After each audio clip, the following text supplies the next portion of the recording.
Mirë, do ndalemi tani dhe do të flasim për temën e ditës, do të fokusohemi te çmimet e banesave që duket në pjesën e dytë të vitit të kaluar i rikthyen rritjes së përshpejtuar. Në rang vendi, sipas indeksit Fisher, përgjatë 6 muajve të dytë të vitit të kaluar ishte një rritje me gati 23.6% në raport me 6 muajorin paraardhës, por ndërkohë në raport me një vit më parë rezultoi 44.5% rritja. Më e lartë ka qenë kjo për kryeqytetin në raport me një vit më parë, pra në pjesën e fundit të vitit kaluar rezultoi të ketë një rritje të çmimeve të banesave të shitura me gati 56%. Por çfarë ka shkaktuar këtë shtrenjtim të çmimit të banesave në vend?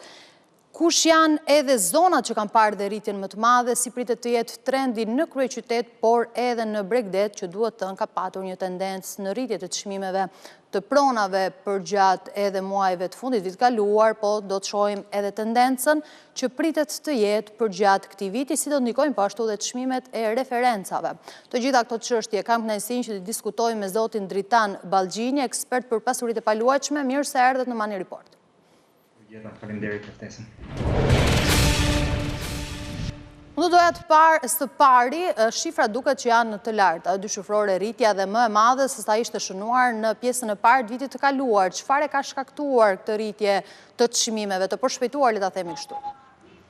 Duhet kemi parasysh që 6 mujori i parë i vitit 2024 pati një ngërç sa i përket çmimit të shitjes së pronave lidhur nga një vendim i qeverisë shqiptare për të rifutur në temë rivlerësimin. Kjo për 6 muajin e parë pati, domethënë, gjithë qytetarët që duan të shisnin një shtëpi për të më paguar sa më pak, filluan të nxjerrin pronat e tyre nga tregu.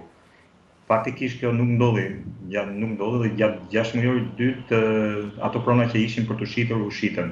Unë nuk mund të them që çmimet janë rritur sipas indeksit Fisher dhe sipas raportit të Bankës së Shqipërisë. Unë mendoj që në zonat caktuara ka rritje çmimi, por jo që janë rritur me 2 shifra apo edhe me 50% se sa ju i referoheni. Padyshim ka rritje të konsiderueshme edhe që quhen zona periferike të Tiranës, pastaj qytetarët duhet deri në shtëpi dhe duhet kuptoni që 60% e qytetarëve në Shqipëri janë qytetarë të shtresës mesme, të cilët dihet sa i kanë rrogat mesatare. Këto janë disa kusht, këto janë disa gjëra që kushtëzojmë deri në shtëpi, domethënë ka rritje të konsiderueshme polet më periferike të Tiranës, poli që mund të themi është poli Astirit, poli Don Boskos, poli i Paskuqanit, poli i Freskut dhe me gjërë. Pra janë këto zonat që kanë parë rritjen më të madhe përgjatë pjesës dytë vitit kaluar, po thoni?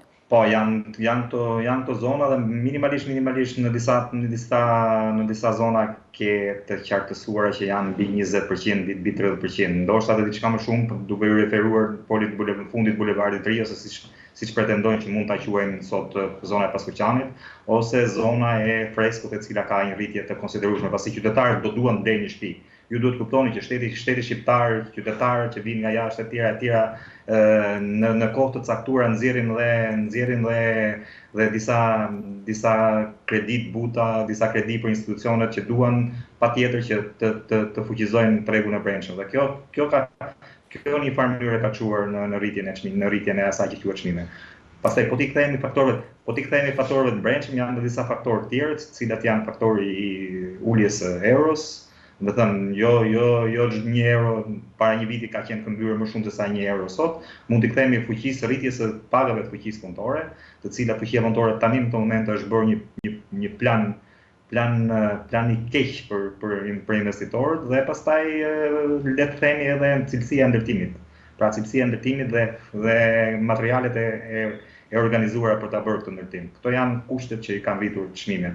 Por unë nuk mund të them që janë 25, 50, 46 sa pra ju po vini në dyshim në një farë forme atë që Banka e Shqipërisë raporton që në fakt janë anketa që vinë po nga operatorët e tregut, ë? Duhet kuptoni një gjë që qeveria shqiptare në fillim të vitit 2024, mbiles nga mesi i vitit 2024, nxorri në treg çmimet e reja të referencës. Dhe çmimet e reja të referencës kanë ndryshuar pothuajse në rritje në çdo pjesë të Tiranës, në çdo pjesë të qytetit, në çdo pjesë të kryeqytetit dhe në çdo pjesë të Bregdetit. Kështu që janë rritur pothuajse deri në 50% deri në 60%. Kjo automatikisht ka caktuar edhe se shqiptarët e marrin gjithmonë shpejt kthesën, ka caktuar edhe këtë koncept që pretendohet kjo rritje. Unë mendoj kjo rritje e çmimeve. Unë mendoj që padyshim pjesën kryesore në këtë rritje e ka Bregdeti, i cili po ndërtohet nga veriu në jug dhe me çmime të konsiderueshme. Po, meqense se jemi te Bregdeti, por mos shkëputur edhe linjën e diskutimit, si ka qenë rritja? Flasim për rritje dyshifrore të çmimit aty? Si është evidentuar? Unë besoj që Bregdeti i Shqipërisë do filloj të rritet, sepse deri në këtë moment ka filluar të rritet dhe do vazhdoj të rritet, sepse deri në këtë moment është Bregdeti pothuajse më i lirë në rajon. Le të flasim për 1 metër katror në Maqedoni, në Malzi dhe 1 metër katror në Kroaci janë shumë më larg se sa 1 metër katror në Bregdetin shqiptar. Kështu që unë mendoj që rritjet kanë qenë rreth 20% dhe do vazhdojnë të rriten, sepse edhe cilësia është rritur, edhe koncepti dhe forma e ndërtimeve është rritur. Po dhe kërkesa nga ana tjetër. Sa mund të jetë maksimalja, po themi në Vlorë? Fjala bie në këto momente që ne flasim. Po, ju duhet, domethënë Vlora nuk është lungomare. Vlora, domethënë, sepse aty ka rritje më të madhe dhe aty ka përqendrimin më të madh të çmimit të shitjes të apartamenteve për metër katror. Vlora mund të jetë edhe në brendësi dhe nuk mund të flasësh për rritje të konsiderueshme. Mund të flasësh për rritje të çmimit mesatar. Pra kjo është, unë nuk dua të flas me shifra, por gjithsesi po them që nga viti në vit rritet 15-17% çmimi mesatar i pronave në Bregdet. Kush po blen prona aktualisht? Nëse i referohemi vërejtimit fundit Bankës së Shqipërisë, ka një rritje të ndjeshme nga jo rezidentët, pra nga të huajt, gati 18% e shitjeve të kryera janë bërë nga ky segment, që janë në fakt nga vendet të Europës. Unë mendoj që ky 18% mund të jetë akoma më shumë, domethënë unë mendoj që mund të jetë mbi 20%, janë qytetarë të huaj që janë dhe me nënshësi dyfish, me nënshësi shqiptare dhe me nënshësi të huaj, janë qytetarë nga Polonia, nga Çekia, qytetarë edhe nga Serbia që blejnë prona në Bregdetin shqiptar për ta pasur si pronë vetën ose për ta rishitur më vonë. Pra po shihet vendi ynë si i lakmueshëm në këtë aspekt, jo vetëm për turizëm, po edhe për të blerë një pronë? Aktualisht po ju them që Shqipëria është akoma e lirë në raport me vendet e rajonit dhe pastaj po t'i futemi në raport me vendet e tjera është shumë e lirë. Kështu që shumica e tyre besoj që mund ta shohin këtë mundësi blerje, këtë mundësi investimi si investim mirë në të ardhmen për ta rishitur. Ju nënvizuat disa zona më parë që tha që kanë parë dhe rritjen më të madhe, që në fakt janë edhe ato që janë afër unazës së madhe që ka përfunduar. Është ndjer impakti këtij projekti në çmimet e apartamenteve? Në fakt po ju them që Tirana tani në këto momente nuk po zhvillohet më vetëm në qendër, po Tirana është po zhvillohet në disa komponente, në disa pole. Pra sot ajo që quhet strategjia e zhvillimit urbanistik të Tiranës është e përqendruar në të gjitha polet e Tiranës. Pra një pol të rëndësishëm po jepet polit Veriut.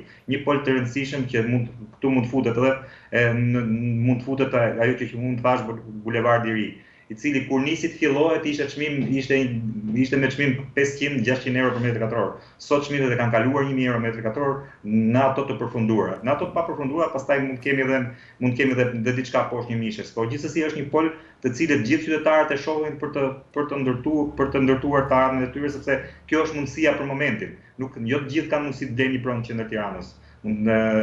Mundësit janë me realitetin. Realiteti është ky, në fakt. A ka variante për gjitha kategoritë, po themi, që duan të blejnë një pronë? Kjo është një pyetje që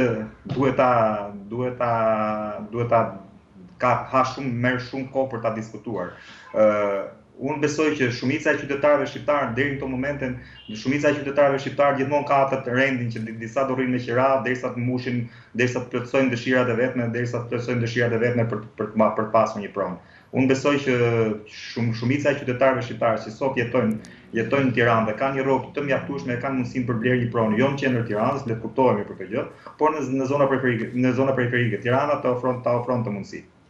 Si pritet të jetë ecuria përgjatë këtij viti? Do të kemi, po themi, këtë rritje me ritme të shpejta, do të ketë një frenim, si parashikohet nga ju?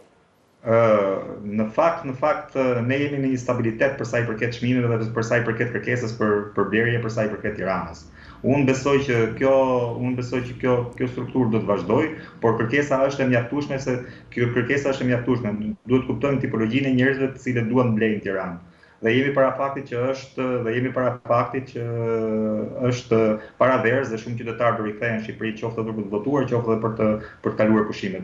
Përsëri kërkesa do jetë konsistente. Duhet kuptojmë se në çfarë pjesë të Tiranës do tentojmë, por siç thash, Tirana po zhvillohet në shumë pole. Shumë shpejt do ketë një pol të ri që është poli kombinate që do fillojë të ndërtohet, ashtu siç ta thash, është poli aty ku jeni ju sot, ku keni ju studio, që është një pol që po ndërtohet dhe po ajo që quhet poli lindor i Tiranës, e në shumë forma të tjera. Po merr formë shumë të madhe dhe ajo që quhet në rezidencat elitare, të cilat ju i kuptoni që janë pjesën mbrej lindore të Tiranës dhe që po ndërtohet me ritme të shpejta. Kështu që gjithë ky hov zhvillimi dhe projekte padyshim që rritja do të jetë e pashmangshme, mund të themi. Unë nuk mund të them për rritje. Domethënë, ju folët pak më parë te emisioni juaj për inflacionin. Inflacioni patjetër që do kalojë në rritje, por nuk besoj që do ketë rritje të konsiderueshme, të mos i tremim qytetarët. Rritjet janë pjesë konsistente e një qyteti dhe një kryeqyteti të Evropës Lugdindore, i cili pretendon që të jetë një elitar në konceptin e vet dhe do vazhdojnë të zhvillohet. Dhe po të marrin çmimin mesatare të kryeqytetit të Tiranës, dhe ti analizojmë me Zagrebin, ti analizojmë me Ljubljanën e tjera, jemi prap akoma quhemi akoma treg i lirë.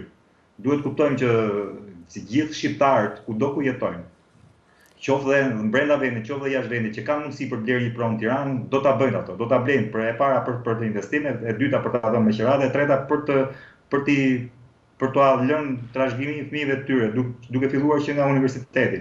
Pra dhe këto si forma për ta përdorur dhe pronën që ata blejnë. Sigurisht. Patjetër. Nuk duhet harrojmë që shumica edhe në Tiranë sot po blihen prona të cilat blihen prona nga qytetarët tuaj, të cilat i shohin edhe për Airbnb, edhe për Booking, edhe për t'i pasur rezidencat e veta. Një trend që është zhvilluar. Sigurisht do kemi mundësi që t'i ndjekim edhe zhvillimet që vijnë nga tregu imobiliar. Zoti Ballxhini, ju falenderoj shumë që ishit sot në Money Report. Faleminderit edhe juve. Kënaqësi. Faleminderit.